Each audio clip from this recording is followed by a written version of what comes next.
The engine of the U.S. economy is beginning to lose momentum. The economy is beginning to. During the holiday season, consumer spending unexpectedly stalled.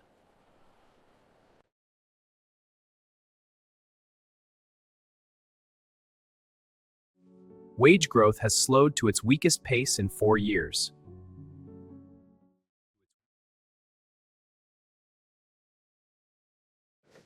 In the same economy, some rise while others struggle. More households are relying on debt just to stay afloat. Credit card and auto loan delinquencies have reached a 15-year high.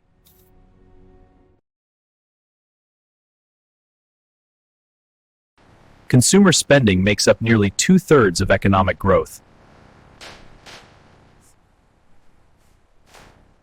It is not a collapse yet, but the cracks have begun.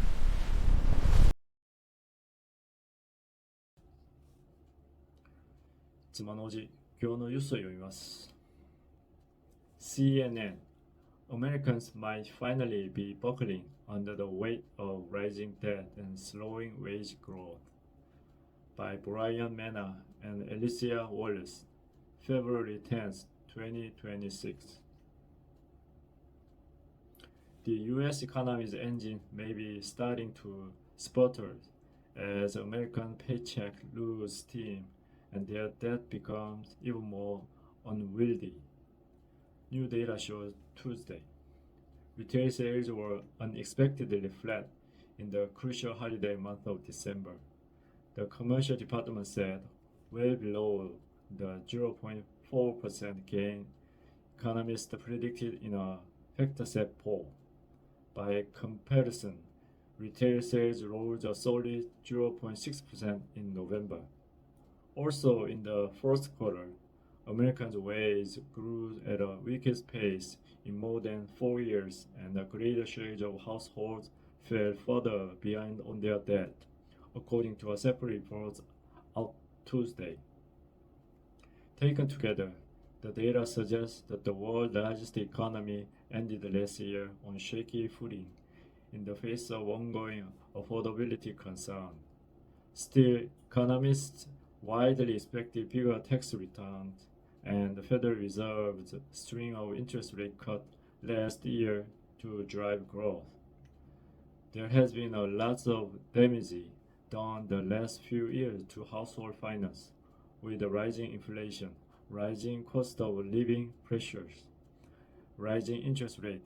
Ted Rossman, principal analyst at the Bankrate, told CNN in an interview, "It was like a consumer were treading water for a while, but the dam is breaking.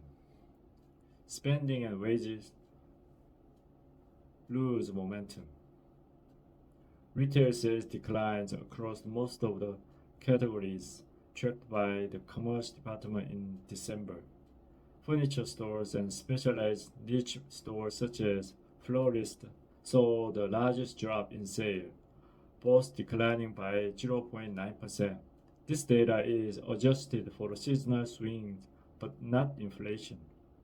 Meanwhile, retail spending edged higher in a handful of categories, rising the most at home improvement stores.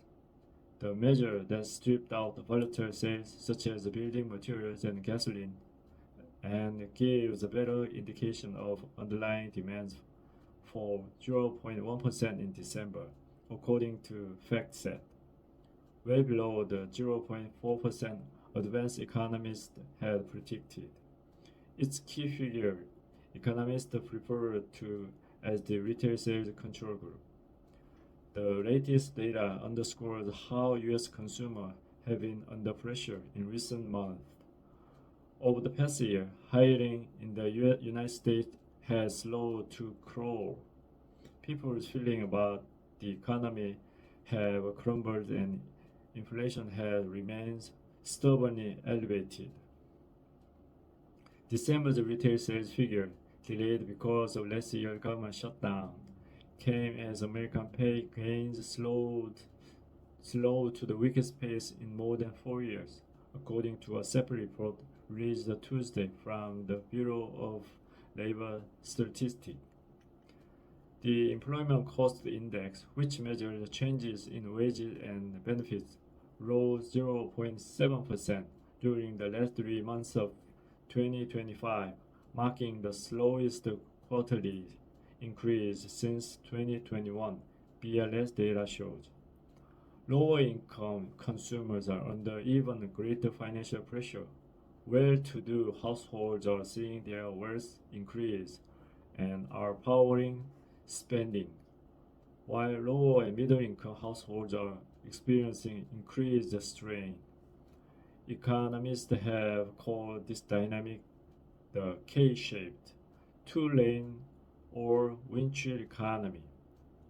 Delinquencies continue to climb higher.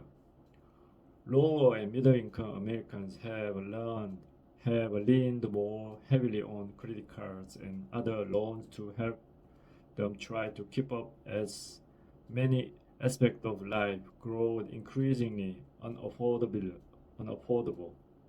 But a growing share of American households are finding it increasingly difficult to pay down bloated credit card bills, to keep up with the pricey car payment, to make a student loan payment, and to have enough money in the bank to cover their monthly mortgage check. The percent of auto loan and credit card balances that were seriously delinquent 90 days or more late were the highest in roughly 15 years, according to our latest household debt and credit report from the Federal Reserve Bank of New York. The report released Tuesday also showed